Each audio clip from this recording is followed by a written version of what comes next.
Are there songs that you listen to time and again growing up that now as an adult you hear and the meaning has completely changed for you?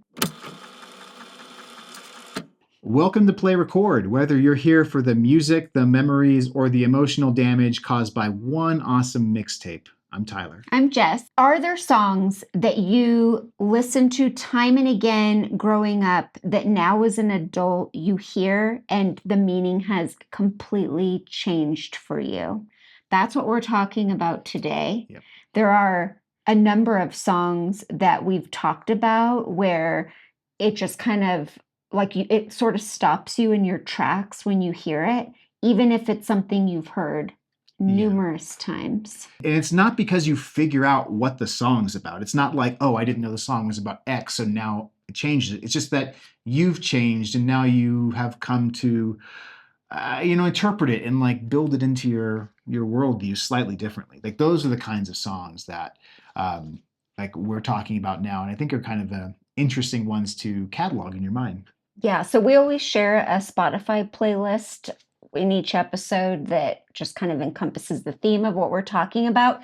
So one of the songs that I added is Where Will the Children Play by Cat Stevens. And I distinctly remember I was maybe 13 years old driving in the car with my dad, and he played that song and he was telling me how like this is really the world that we live in. If you're not familiar, the song is about construction, things being built around us every day, and diminishing parks or just outdoor space.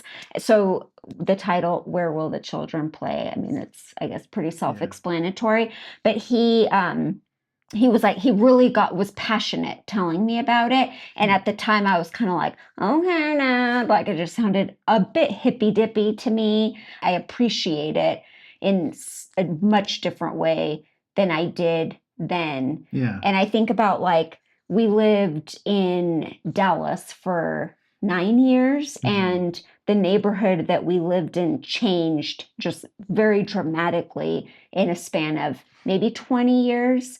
And from the time that we arrived to when we left, it had changed exponentially. Yeah. And I mean that in terms of like high-rise apartment buildings, and you would get to know people who were born and raised in this area. They would talk about how damaging all of that change was for a lot of like longtime residents. Yeah, I feel like when you're in a place, like whether you live in a place where you are experiencing that kind of change, or you are a newcomer to a place where you're seeing it, you're inevitably going to meet people who have very strong feelings about it. I appreciate now my dad's passion back then. As a kid, you don't really know what you don't have. Right. And I think that you could make some positive arguments for gentrification, and they produce, or that gentrification produces maybe better parks,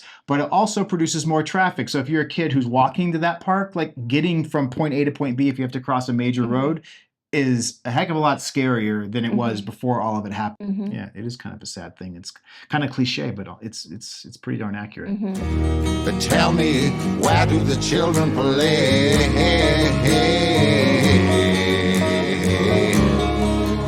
So keeping with this, my dad and I listened to the song sort of thing. Like, my dad was a big Rod Stewart fan.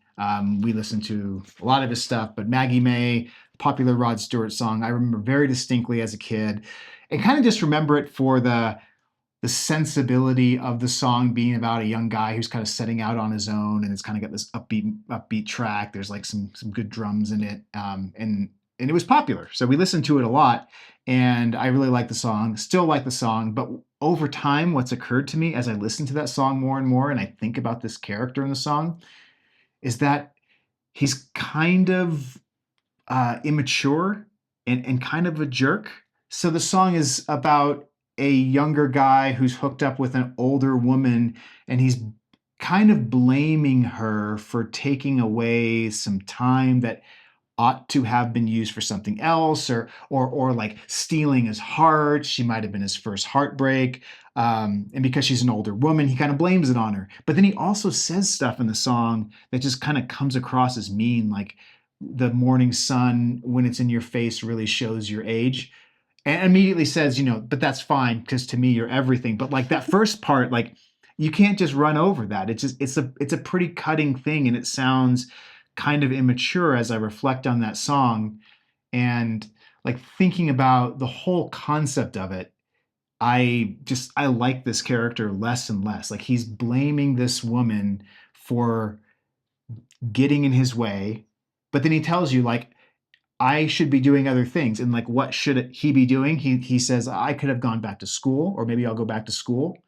Pretty straightforward conservative approach. He's like, or I could become a pool hustler. I could steal my dad's pool and I could like hustle pool and make a living. Probably not a great life path. Or I could join a band. And as you listen to the song, you kind of realize this guy doesn't have it figured out. Like he's like a young kid. He's a young like maybe kid. a college kid. He doesn't have to, right? No, he doesn't have to. But like for some reason, he's blaming this woman and not taking any responsibility for the choices that he's made to like have a relationship with her. And like the fact that this time has elapsed where he's been with her and she's stopped him from doing something. You think, okay, maybe she's not a great person. But then when you hear him talk about what he would rather be doing, it's not like anything that is all that consequential to begin with. So did this come out before or after The Graduate, the movie? I think it was after The Graduate. I think The Graduate was late 60s. Yeah. Okay, because it reminds me of that kind of. Oh yeah, kind of like that. Yeah. That's a similar sentiment. I think that there is that sentiment in like younger guys, especially when they're with an older woman, that they kind of like feel like they can blame that person for taking advantage of them, and then they don't take any responsibility for themselves. And I don't know, that's just kind of immature in my mind. You led me away from home just to save you from being alone. The other song that came to mind in talking about this theme is Space Oddity by David Bowie. Another song, my dad loved David Bowie, would play him a lot, loved that song. And when that song would play, he would be like, I mean, like, can you even imagine? and I was like, okay, whatever, and then not until way later, like, my 20s, I listened to that song and I was like, what? Do you understand? We talked about this song on our first date. Yes, I think I played, did I play it on a jukebox? I feel like I played it on a jukebox. Yeah. Yeah, and what is it that blew your mind about it as you reflected? Yeah, I guess the isolation of it and the grandiosity of all of it. So there's a line that says everyone wants to know what brand of shirt you wear, and it's talking about this astronaut who's being launched into space, and that implies that the world, or at least the very least the country, is watching this person, and this person has received all kinds of media attention, and then all of a sudden you're floating in a tin can and you're by yourself, and then I think and then there's that realization that he's not going to make it back, or maybe he might not make it back, when he says, tell my wife I love her so she knows. That is very emotional. It happens so suddenly in the song. Yeah. And of course, it has to, I guess. But it's just this feeling of anticipation and excitement, and then complete isolation, and then dread, I guess. Or I don't know if dread is the right word. I guess, maybe the knowing that you are not going to make it, and the ground control knows he's not going to make it. And he's just, every moment is further and further and further from Earth. Yes. Yeah. So now when I hear that song, it's always it feels like an experience that you just have to kind of be quiet and just listen to. I think about that Carl Sagan quote. There was a poster that was made after the Mars rover got to the edge of our solar system and took a picture, and you can see like a little blue dot, which represents the Earth. And Carl Sagan basically tries to put into context human existence as being everything in the world, and the history of the world is right there in that little speck. Mhm. Like that must be Major Tom's experience. Yeah. For here am I sitting in a tin can.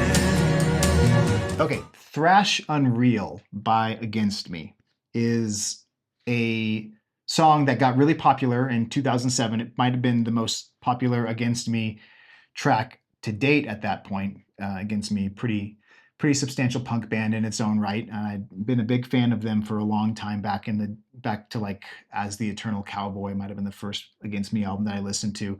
But if you're an Against Me fan at this point, you kind of know the story of Against Me. Tom Gable, lead singer of the band, goes through a bout of like severe dysphoria, acknowledges that they are transgender, and goes through the process of transitioning. And now Against Me is led by Laura Jane Grace, and she has taken the band in a new direction. And the album New Wave that Thrash Unreal is on is one of the last albums where Tom Gable, at that point in his career, was leading the band. And it's a song that's kind of like this sort of cautionary tale. It's a track about a woman who's trying to hang on to her youth. She still goes out to the club scenes, and like she's getting older, but in her mind, everybody else is just getting younger. Mhm. And so she's like trying to hang on to her youth. And so you listen to the song, and that kind of like paints this picture of somebody who's just kind of getting worn out, too much drugs, too much partying. And like, there's a point where Gable says, there's not a line that you can use to convince the boys you're still in your 20s.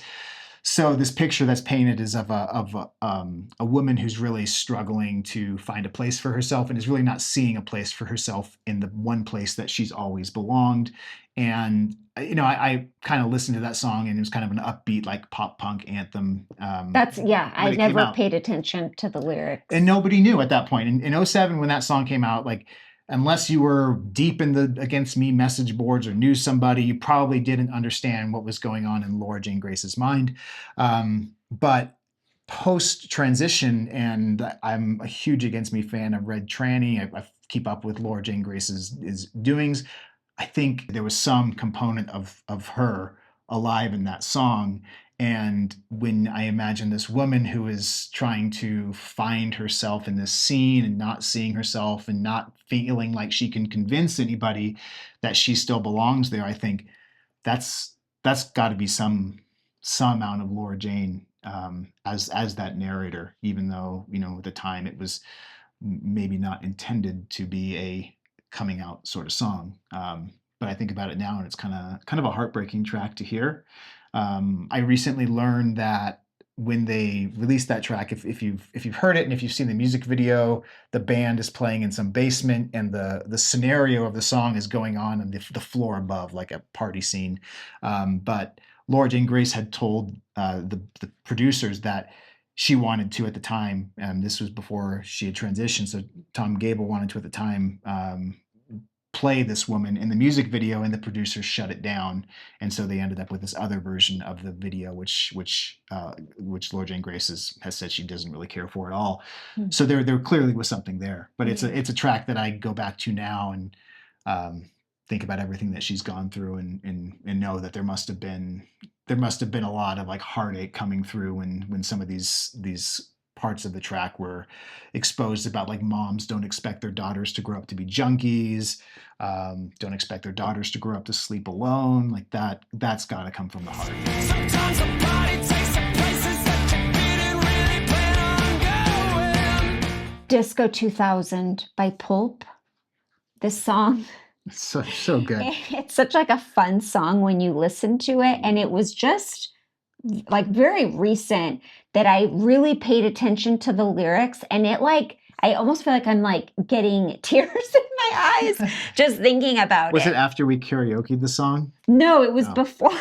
that It wasn't was what did it for before you? that. No. I thought I did it. I think it was just like riding in the car, listening to it after maybe it'd been a while since Yeah. I'd heard it.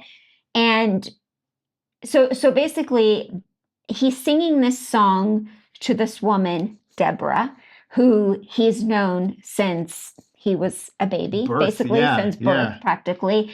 And they grew up together. And it sounds like they would kind of joke like, oh, they're going to get married when they grow up. And they talk about like meeting up in the year 2000. And then the verses sort of progress into him saying, I never knew that you'd get married. And then later on, Mhm. he says, like, can you meet up on Sunday? You can even bring your baby. And it's so heart-wrenching to me because it's like this person, I think that he is, and please like debate this with me if you don't agree. But it sounds to me like someone who is more interested or is more in love with the fantasy of this person or this like narrative that is long gone than he might actually be with the person. And I think it's really relatable because I think like when you're a kid, you might have someone who if like maybe it's just a friend, but maybe you were attracted to them. And you just kind of go on, live your lives, like you grow apart Yeah. naturally. Sure. But it's like this person never quite gave up on this fantasy of being with her. There's always kind of like that even in a relationship when somebody breaks up with the other person, like one person is still hanging on when the other person has moved on. Like this is kind of a more extreme version of that. Yeah, but it's like I don't believe that he is truly still in love with this person and like waiting for this or like obviously he's not waiting for her. He's like sees that she's moved on, and when he says like I never knew that you'd get married, it's almost like I feel like he's saying, what? Why did you get married? I thought we were supposed to get married. He's kind of lived his life assuming something was going to happen, but he doesn't do anything to make it happen. Because he talks also about like, oh, I saw you and other guys were like talking about you and it made me so upset. I'd walk by your house. So he's kind of just been observing her in this strange way, assuming that it was going to they were eventually going to come together. Yeah. Yeah, it really is. It's not like a stalker song. I don't think so. I don't think it is. No, I don't take it that way. I don't. Yeah, no. He doesn't seem like he's threatening in any way. No, not threatening, but just like watching. But I've never taken it that way. It just occurred to me when I said it, like that Sting song. I'll be watching. Right. Whatever. But think about all the parents. Like we have friends where it's like, oh, your son and our daughter, eventually they're going to get married. Yeah, it's like we have these family, or not family friends, just friends, and they have a son, and his moms are always like, one day, like, oh, this is going to go in the wedding slideshow. We like to joke about it. But maybe he'll take that to heart, or maybe our daughter's going to take this to heart. It's kind of funny. You kind of have to like use this song as like, hey, this is how this could go if you don't put it in context. When I came round to call, you didn't notice me at all. Age of Consent by New Order. I don't want to say I have never been. I didn't start as a big New Order fan. It's a little bit too dance music-y for me. Like songs like Blue Monday, Bizarre Love Triangle are fun songs. Too clean, maybe? A little bit too clean, just a little bit too new agey, but I like them now. But Age of Consent, that song for some reason, and like what I'm about to say could apply to any New Order song, but for some reason, this song I've had a total reawakening about, and maybe it's because the lyrics in the song, and it's about a Age of Consent kind of implies a young relationship, but the lyrics are about two people breaking up, and one person is being kind of emphatic about how they are done, and they're kind of like speaking truth. And they are like finding their voice, and you have a really, pretty melody. The song is it's a really nice song. It's really sweet, but it's kind of powerful in like the authenticity that comes through from the band. What's changed for me about the song has more to do with Joy Division than it does with New Order. I remember getting into Joy Division, learning about the story of Ian Curtis, the lead singer of Joy Division, being very interested in the style. I like that kind of like, it's just this industrial post-punk sound that Joy Division captured, and like learning the story of Ian Curtis's mental health issues, his problems with substance abuse, and the fact that for like the entirety of Joy Division's career, the band knew, like it was no mystery that Ian Curtis had problems, and nobody at the time, and this is not the band's fault, this is just nobody was talking about this. Like nobody knew how to talk to somebody about It was mental like health just issues. society, yeah. Yeah, like the band just kind of like, let's just hope Ian recovers from another, weekend crazy bender where he's disappeared and we don't know what's going on. Like they just didn't have the means.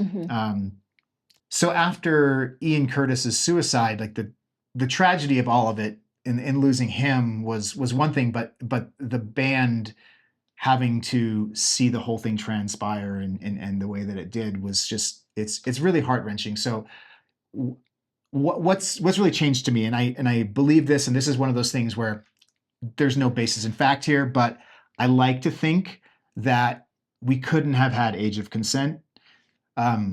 We couldn't have had New Order if we didn't have Joy Division. I think Ian Curtis's death and like metaphorically the flowers that grow from the grave are New Order. So yeah, the flowers on the cover of Power, Corruption, and Lies, the album that Age of Consent is on, it to me feels like I would hope Ian Curtis is proud of them, and you can hear the Joy Division in that song. You can hear Shadow play. You can hear Love Will Tear Us Apart, but you can also hear the joy that was never really a part of Joy Division. Oh yeah. I totally see that. Yeah. Oh, that's a beautiful thing. And I think about it, every time I think about that song, and I think, where that band got to from where they started and what they had to go through, it kind of chokes me up, because I think that Curtis lived a hard life, but he did well in more ways than I think just came through in his music. So yeah, Age of Consent is a song that I will, like, I'll just like keep close to me forever as kind of a living memory of Curtis. Yeah, it's such a great song. It is a really good song. Yeah. You're not the kind that needs to tell me about the birds and the bees. We would love to know the songs that have changed over time for you because of experiences you've had, realizations that you've made. Share them with us in the comments. Can I give a silly example of this whole experience in a nutshell? Yeah. When I was really little, like under 10, and I have a younger sister who we've talked about on this show. She was about 4 years younger than me, and like younger siblings, she was somewhat antagonistic. We used to listen. I am a younger sibling. Ooh. I take offense to that. I'm sure your older siblings will have something to say. No. I mean, it's just the natural order of things. But we used to go on road trips, and my dad listened to oldies. I've mentioned this before. The song "Run Around Sue" was a song that, as a child, I heard, and it's a song about a loose woman, you might say. But as a kid, I heard "Run Around Sue" as somebody who runs all around town and just antagonizes people. So I'd listen to it and I'd be like, that's my sister. And I'm sure my parents at the time were like, oh my gosh, should we tell them what the song's really about? So when I was a little bit older and I understood that song, it was kind of funny to think that I was pointing at a 4-year-old and blaming her for being a runaround. I keep away from a runaround Sue, yeah. Like the video, if this is the kind of thing that you like to talk about, this is really important to us. Subscribe to our channel, and we'll keep making this kind of content. Hopefully we can keep up this conversation in the comments. We'll be sure to share our playlist with you guys in the description. You can find it below this video. And thanks for watching. Thanks.